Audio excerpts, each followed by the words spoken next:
Bien le bonjour. J'espère que tu vas bien. En début d'année, j'ai chaque fois les mêmes questions qui reviennent en consultation. On me demande si c'est utile de faire une cure détox pour effacer les excès des fêtes et perdre quelques kilos au passage. Dans cette vidéo, on va remettre un peu d'ordre dans tout ça. Je vais t'expliquer pourquoi les cures détox qu'on te vend un peu partout ne servent à rien, ou en tout cas pas à ce qu'elles promettent. Et surtout, comment aider ton corps à se détoxifier. Vraiment, grâce à 5 grands piliers très simples, à appliquer dans ta vie de tous les jours. Pour bien commencer, regardons ce qui se passe autour de toi en ce moment. Dès que l'année redémarre, tu es bombardé de messages sur les cures détox. Tu les vois en vitrine des pharmacies, dans les rayons de supermarchés, à la télévision, sur Internet. On te montre des tisanes, des jus, des gélules, tous avec le même slogan qui te promet un corps purifié en quelques jours. C'est devenu un énorme argument marketing et presque un rituel de début d'année. Alors, la vraie question, c'est de savoir ce qu'il y a derrière ce mot détox et si tout cela repose sur quelque chose de sérieux ou seulement sur de belles promesses. Pour répondre à ça, il faut déjà comprendre de quoi on parle quand on dit toxines. Ton corps est exposé en permanence à des substances qui peuvent lui faire du tort s'il en reçoit trop. Le tabac en est un bon exemple, parce qu'il agresse tes poumons et ton système cardiovasculaire tout entier. L'alcool aussi est une toxine, car ton foie doit travailler très dur pour le transformer et l'éliminer. Certains médicaments, quand ils sont pris en excès, deviennent eux-mêmes toxiques pour l'organisme. Et il y a aussi toutes les formes de pollution que tu respires ou que tu bois. Une toxine, c'est tout simplement une menace qui s'accumule dans ton corps et qui finit par dérégler son bon fonctionnement si elle n'est pas évacuée correctement. Heureusement, tu n'es pas démuni face à ces toxines, parce que la nature est vraiment bien faite. Ton corps possède plusieurs organes qui jouent le rôle de filtre, et l'un des plus importants, c'est le foie. Tu peux l'imaginer comme une énorme usine de traitement installée dans ton ventre. Le sang arrive chargé de déchets et de toxines, le foie les transforme, les rend moins dangereuses et les renvoie ensuite vers d'autres organes, notamment les reins, pour qu'elles soient éliminées dans les urines. Ce foie travaille jour et nuit, sans que tu t'en rendes compte, pour que tu restes en bonne santé. Autrement dit, ton corps a déjà un système détox intégré, et il fonctionne tous les jours de l'année. Maintenant que tu sais ça, on peut regarder d'un œil un peu plus critique les promesses des cures détox. On te vend souvent l'idée que tu vas éliminer toutes les toxines accumulées pendant l'année et perdre jusqu'à 5 kilos simplement en buvant un jus coloré ou une petite tisane parfumée, sans rien changer à ton alimentation ni à ton hygiène de vie. Sur les images, tout a l'air simple, léger, presque magique. Sauf que si on y réfléchit 2 minutes, il y a quelque chose qui cloche. Si une boisson pouvait à elle seule réparer des mois d'excès ou de mauvaises habitudes, cela se saurait depuis longtemps et les médecins prescriraient des tisanes au lieu des traitements habituels. Voyons donc pourquoi ces cures détox ne tiennent pas leurs promesses. D'abord, très souvent, ce sont des jus ou des boissons très transformées. Pour les fabriquer, on écrase, on filtre, parfois on chauffe, et au passage on détruit une bonne partie des fibres et de certaines vitamines. Il ne reste plus qu'un liquide souvent très sucré, qui ne nourrit pas vraiment ton corps et peut même faire grimper ta glycémie. Ensuite, il faut être honnête, la détox est surtout un argument marketing. Les études qui se sont penchées sur les fameuses tisanes détox n'ont pas montré de bénéfices particuliers. Si tu vois ton poids baisser, c'est généralement de l'eau que tu perds, parce que tu te déshydrates un peu plus et non de la graisse. Enfin, ce ne sont pas 2 repas de fête un peu plus riches qui vont ruiner ta santé, ni te faire prendre plusieurs kilos de gras. Les moments de convivialité sont importants, et tu n'as pas à culpabiliser pour quelques parts de bûche ou un peu trop de dinde. À partir de là, la vraie question devient plutôt comment soutenir intelligemment le travail de ton corps au quotidien.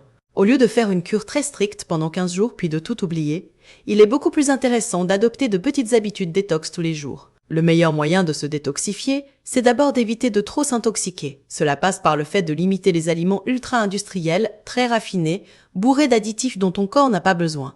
En choisissant des produits simples, de bonne qualité, tu facilites déjà énormément la tâche de tes organes. Et ensuite, tu peux mettre en place quelques leviers bien choisis pour les aider dans leur travail naturel.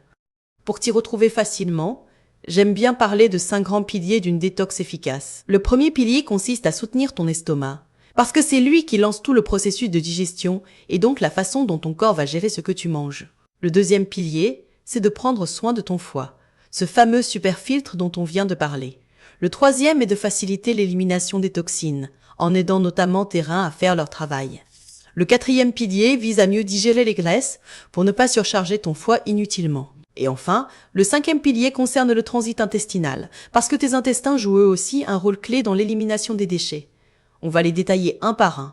Commençons par le premier pilier, celui de l'estomac. Imagine que chaque aliment que tu manges ressemble à un énorme jeu de construction. Pour que ton corps puisse récupérer les petites briques utiles, Il faut d'abord casser ce gros bloc en morceaux minuscules. Tu mâches, bien sûr, mais cela ne suffit pas. L'estomac agit alors comme un broyeur chimique, avec un jus très acide qui fait presque fondre les aliments pour les transformer en petites particules invisibles à l'œil nu. C'est à ce moment-là que ton corps commence à séparer ce qui lui sera utile de ce qu'il devra éliminer. Si ton estomac fonctionne bien, tu digères mieux, tu absorbes mieux les nutriments et tu limites aussi l'arrivée de gros déchets mal transformés dans l'intestin et dans le foie. Pour aider ton estomac à bien travailler, tu peux t'appuyer sur quelques aliments très simples. Les agrumes non sucrés comme le citron et le pamplemousse sont de précieux alliés. Ils ont un goût acide en bouche, mais une fois dans l'estomac, ils ne l'agressent pas. Au contraire, ils soutiennent le processus digestif. Tu peux par exemple ajouter un peu de jus de citron dans ton eau ou sur tes crudités. Le gingembre est un autre champion de la digestion. Tu peux le râper frais dans une tisane, le mettre en petits morceaux dans tes plats ou même l'utiliser dans des préparations type jus maison. Enfin, le vinaigre de cidre est un assaisonnement très intéressant pour ta santé digestive. Une simple cuillère dans une vinaigrette maison peut déjà faire une différence et remplacer avantageusement des sauces industrielles beaucoup moins intéressantes. Une fois l'estomac soutenu, il est logique de s'intéresser au deuxième pilier, celui du foie. Ton foie est exposé en permanence aux toxines qu'il doit neutraliser et en même temps il gère énormément d'autres tâches dans ton organisme. Il mérite donc qu'on en prenne soin. Tu peux voir ça comme un collègue de travail surchargé qui enchaîne les dossiers sans jamais faire de pause. Si tu ne lui apportes pas les bons outils et un environnement correct, il finit par être moins efficace. Avec le foie, ces outils, ce sont certains nutriments qui l'aident à se réparer et à mieux supporter la charge, notamment les fameux antioxydants. Ces antioxydants, tu les trouves surtout dans des aliments très colorés et très simples. Les fruits et les légumes en sont remplis, en particulier ceux de saison, cueillis à maturité. Une bonne base peut être de viser 3 fruits différents dans la journée, et au moins 2 belles portions de légumes, une le midi et une le soir. Les herbes aromatiques fraîches comme le persil, la ciboulette ou la coriandre sont aussi de petites bombes protectrices, alors n'hésite pas à en parsemer généreusement tes plats. Du côté des graisses, il est important de ne pas tout diaboliser. Les poissons gras, les amandes, les noix et des huiles comme celle de colza, de noix, de lin ou l'huile d'olive apportent des graisses de qualité et des antioxydants utiles au foie. Et n'oublie pas que l'eau reste l'un des plus puissants soutiens pour ton organisme, ce qui va nous amener tout naturellement au pilier suivant. On peut maintenant parler du troisième pilier, qui consiste à faciliter l'élimination des toxines. Une fois que le foie a fait son travail de transformation, ces toxines doivent encore être transportées puis évacuées. Le sang joue ici le rôle d'une grande autoroute qui relie tous tes organes entre eux. Les toxines transformées par le foie sont mises sur cette autoroute pour aller jusqu'aux reins. Les reins, qui sont situés dans le bas du dos, filtrent le sang et retirent ce dont ton corps ne veut plus. Ces déchets finissent dans les urines et sont expulsés quand tu vas aux toilettes. Pour que ce système fonctionne bien, il y a un élément absolument indispensable, c'est l'hydratation. L'idée n'est pas de te gaver d'eau d'un seul coup, mais de boire suffisamment tout au long de la journée. Une bonne base, pour la plupart des adultes, tourne autour d'1,5 litre d'eau par jour. Si tu visualises cette quantité, cela correspond à peu près à 8 verres de taille moyenne. Dit comme cela, c'est beaucoup moins impressionnant qu'une énorme gourde qui te paraît difficile à finir. L'important, c'est que ces verres soient répartis du matin au soir, pour que tes reins aient toujours assez d'eau pour filtrer le sang sans être débordés. Pour y arriver sans te prendre la tête, tu peux t'appuyer sur quelques moments clés de ta journée. Tu peux commencer par boire une bonne gorgée d'eau dès le réveil si tu gardes une petite bouteille sur ta table de chevet. Après chaque brossage de dents, au lieu de simplement recracher l'eau du gobelet, tu peux en remplir un autre et le boire. À chaque repas, que ce soit le petit déjeuner, le goûter ou le dîner, pense à poser un verre déjà rempli à côté de ton assiette. Si tu ne le bois pas pendant le repas, tu le boiras en débarrassant. Si tu ajoutes à cela 1 ou 2 tisanes, un café ou un thé dans la journée, tu atteins facilement ton quota d'eau sans effort particulier. Un petit point de vigilance, tout de même, concerne le type d'eau que tu choisis. Que tu préfères l'eau plate ou l'eau gazeuse, ce n'est pas un problème en soi. Ce qui peut poser souci, ce sont certaines eaux minérales très riches en sel. Des marques comme Rosanna, Vichy Célestin ou Kézak, par exemple, contiennent beaucoup de sodium. Buvez de temps en temps. Cela ne pose pas de drame, mais si tu les consommes tous les jours, tu ajoutes une charge de travail inutile à tes reins et à ton foie. Autant privilégier des eaux moins salées pour ton hydratation quotidienne et garder ces eaux très minérales pour des usages ponctuels, si ton médecin te les a conseillées. On peut passer maintenant au 4e pilier, qui vise à faciliter la digestion des graisses. Ton foie ne s'occupe pas seulement des toxines. Il gère aussi ce qu'on appelle le métabolisme, c'est-à-dire ce que ton corps fait des sucres, des graisses et des protéines que tu manges. Quand ton alimentation est très riche en graisses de mauvaise qualité, ton foie doit redoubler d'efforts pour les traiter et il a alors moins d'énergie disponible pour s'occuper correctement de la détoxification. Pour l'aider, ton corps dispose d'un petit réservoir appelé vésicule biliaire qui stocke un liquide que l'on nomme bile. Cette bile aide à découper les graisses dans l'intestin pour qu'elles soient digérées plus facilement. Plus la bile fonctionne bien, plus tu soulages ton foie. Certains aliments peuvent justement stimuler cette digestion des graisses. Le radis noir est un grand classique en naturopathie pour cette raison. Il apporte une sensation de fraîcheur très agréable en hiver, surtout si tu le coupes en fines rondelles dans une salade avec de la pomme croquante et quelques noix.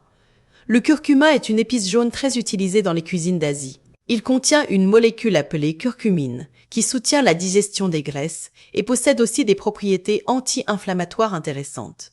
Tu peux en saupoudrer sur tes œufs, tes légumes rôtis ou l'ajouter dans une tisane. L'artichaut, enfin, est un légume particulièrement intéressant pour ta bile. Quand tu le consommes frais, en saison, il t'apporte des fibres et des composés qui stimulent la production et la bonne évacuation de la bile, ce qui allège encore un peu le travail de ton foie. Il nous reste à explorer le 5e pilier, celui du transit intestinal. Tes intestins font partie de ce que l'on appelle les émonctoires, c'est-à-dire les organes qui filtrent et éliminent les déchets, au même titre que le foie, les reins, les poumons ou la peau. Concrètement, les intestins sont comme un long tube dans lequel les aliments avancent. Ton corps y décide ce qu'il garde et ce qu'il laisse partir. Les nutriments utiles passent dans le sang alors que les déchets sont rassemblés pour former les selles. Pour que ce tri se fasse bien, il faut entretenir la flore intestinale, c'est-à-dire l'immense population de bonnes bactéries qui vivent dans tes intestins. Elles adorent les fibres que tu trouves dans les fruits, les légumes, les légumineuses, les céréales complètes et les herbes aromatiques. Elles apprécient aussi les aliments fermentés comme certains fromages, la choucroute, le kimchi ou le kombucha. En les intégrant régulièrement à ton alimentation, tu améliores ton confort digestif, tu régules ton transit et tu aides ton corps à éliminer plus efficacement ce dont il n'a pas besoin. Pour terminer, on peut rassembler tout ce que l'on vient de voir. Une vraie détox, ce n'est pas une tisane miracle sur 15 jours. C'est un ensemble de petites habitudes qui soutiennent les 5 grands piliers de ton organisme. Tu aides ton estomac avec le citron, le gingembre et le vinaigre de cidre. Tu prends soin de ton foie grâce aux fruits, aux légumes, aux herbes aromatiques, aux bonnes graisses et à une hydratation régulière. Tu facilites le travail de tes reins en buvant environ 1,5 litre d'eau répartie sur la journée. Tu soutiens ta bile et la digestion des graisses avec le radis noir, le curcuma et l'artichaut. Et tu optimises ton transit avec des fibres et des aliments fermentés. Si tu oublies les cures miracles et que tu installes ces réflexes toute l'année, ton corps fera très bien son travail de détoxification et tu te sentiras plus légère, plus énergique et en meilleure santé. Si ce contenu t'a aidé à y voir plus clair, pense à laisser un like, à me dire en commentaire quel pilier tu as envie de mettre en place en premier et à t'abonner pour ne pas manquer les prochaines vidéos. Merci d'avoir passé ce moment avec moi, prends bien soin de toi et à très bientôt, salut!